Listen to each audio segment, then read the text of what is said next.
Termasuk puncak sabar, kalau berhubungan dengan hukum Allah, tidak berkeluh kesah kecuali kepada Allah. Itu puncak kesabaran. Puncak kesabaran dalam hubungan dengan Allah, misal Allah kasih penyakit, ya, berhubungan dengan Allah, tidak berkeluh kesah kecuali kepada Allah. Puncak kesabaran kalau cobaannya dari manusia, difitnah, digibah, diganggu, dibenci, tidak membalas keburukan mereka dengan keburukan. Itu puncak kesabaran. Sekali lagi, kalau berhubungan dengan haknya Allah, puncak kesabaran, artinya yang paling banyak pahalanya, tidak berkeluh kesah kecuali kepada Allah. Udah sakit, hanya menyebutkan kepada Allah. Kalaupun misalnya dia harus konsultasi sama dokter, dokter yang tahu. Tidak ada semua orang tahu. Ada orang subhanallah flu, satu kampung semua tahu kalau dia flu. Semua tahu. Gitu kan. Semuanya keluh kesah. Dan puncak kesabaran, kalau cobaan dari manusia, tidak membalas keburukan mereka dengan keburukan. Jangan dia gunjing kita, kita gunjing juga. Jangan dia fitnah, kita fitnah. Jangan dia benci, kita benci. Sama-sama bodoh ini berarti. Balaslah kebodohan dengan kepintaran dan kecerdasan. Senyum, bijaksana. Tidak perlu sama sekali kita membalas kebodohan dengan kebodohan. Nabi SAW mengajarkan kepada kita akhlak yang luar biasa. Saya kadang-kadang kalau baca sejarah beliau itu, coba terapkan dalam kehidupan sehari-hari, luar biasa manusia ini. Wajar Allah Subhanahu wa Ta'ala memilih sebagai penutup para nabi dan rasul. Beliau sudah diganggu, dilemparin kotoran, dilempar batu segala macam, sabar. Enggak melawan, karena dia tahu, Nabi SAW tahu orang-orang ini bodoh, dibiarin saja. Dan pada saat pembebasan, itu di Mekah ya, pada saat pembebasan kota Mekah terjadi, ada 10 orang dari orang kafir yang Nabi SAW bilang, dimanapun kalian temui 10 orang ini bunuh. Penjahat berat. Karena Nabi SAW waktu mau masuk ke Mekah, beliau bilang kepada Abu Sufyan, siapapun yang masuk ke rumahmu, hai Abu Sufyan, aman. Siapa yang masuk ke masjid, aman. Kata Abu Sufyan, rumahku masih kecil, masjid masih kecil ya Rasulullah. Karena dia sudah syahadat waktu itu. Kata Nabi SAW, siapa yang menutup pintu rumahnya, dia aman. Nanti kalau pasukan muslim masuk ke Mekah, dia nggak ada di jalan, dia dalam rumah aman, nggak akan diganggu. Tapi kalau di jalan ini, bebas hukumnya. Bisa dibunuh, bisa segala macam. Kata Abu Sufyan, kalau ini luas. Dia pun pulang sampaikan kepada orang-orang Mekah masalah itu. Tapi Nabi SAW titip pesan pada pasukan. Siapapun yang kalian temukan masuk masjid haram, ke rumah Abu Sufyan, masuk ke rumahnya masing-masing tutup pintu, jangan ganggu. Kecuali 10 orang.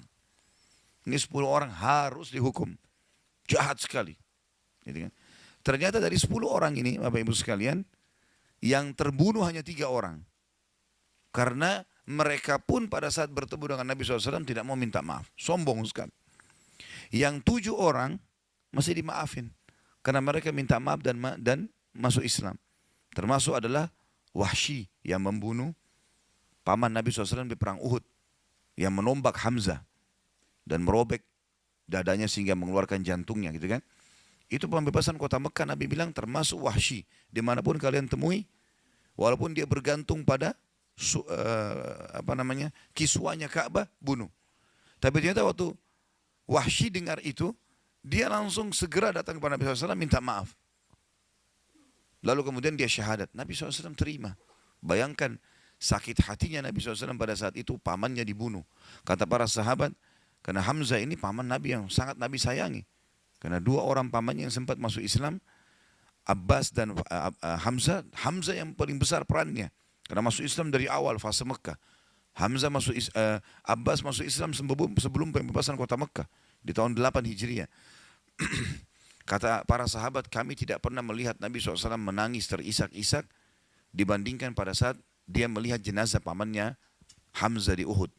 Luar biasa gitu. Karena sudah tidak dikenal. Wajahnya, hidungnya dipotong, darah-darah. Semuanya dadanya dirobek, segala macam lah. Hal yang buruk sekali. Yang bunuh Wahsy. Tapi waktu Wahsy datang, maafkan saya Rasulullah, saya akan syahadat. Berat ini sebenarnya.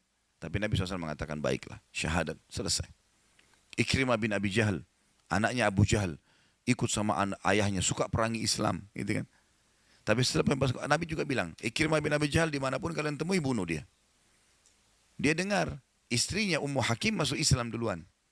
Baru istrinya mengatakan, ya Rasulullah, berikanlah keamanan kepada Ikrimah. Saya akan coba ajak dia masuk Islam. Kata Nabi SAW, silahkan.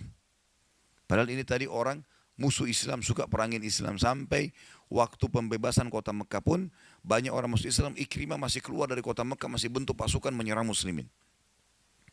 Tapi subhanallah, hati Nabi SAW mulia. Memaafkan, didahulukan. Karena memang Islam menyuruh kita itu ya. Dan sudah pernah saya jelaskan, kalau orang pun menyakiti atau menyakiti kita, yang paling pertama perintah agama apa? Maafkan. Itu dulu. Nah, misal kalau orang menggibah, orang menggunjing ya, fitnah, yang paling pertama maafin.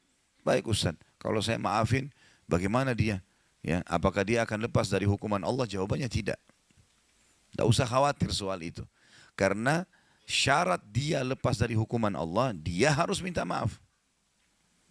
Selama dia tidak minta maaf, maka hukuman Allah mengancam dia. Kita disuruh begitu ada orang yang datang mengganggu kita, maafin duluan. Supaya kita dapat pahala. Hati kita jadi bersih. Begitu perintah Allah. Gitu kan. Sudah begitu perintah Allah. Begitu pula dengan pasangan hidup, Bapak Ibu sekalian. Orang mudah memaafkan memang. Gak usah dendam-dendaman. Ya. Jadi WA-WA yang sudah disimpan dari 5 tahun lalu, hapus. Hapus semua itu. Ya. Semua yang pernah disimpan berhubungan dengan suami, hapus. Jangan keluar dari majelis ini kecuali hapus ya. Ya mau hapus BBM atau WA-nya kepada suami yang buruk, saya kasih hadiah buku. Tidak usah ada pertanyaan. Supaya hatinya bersih. Allah bilang wal'afina 'anin nas, dan orang yang suka memaafkan orang lain. Wallahu yuhibbul muhsinin. Allah suka dengan orang yang baik-baik. Jadilah orang baik, ya. Jadi puncak daripada pahala sabar kalau berhubungan dengan haknya Allah, kita tidak berkeluh kesah kecuali kepadanya. Dan puncak daripada pahala kalau seseorang lagi dicoba melalui manusia, maka tidak membalas keburukannya dengan keburukan. Justru sebaliknya memaafkan.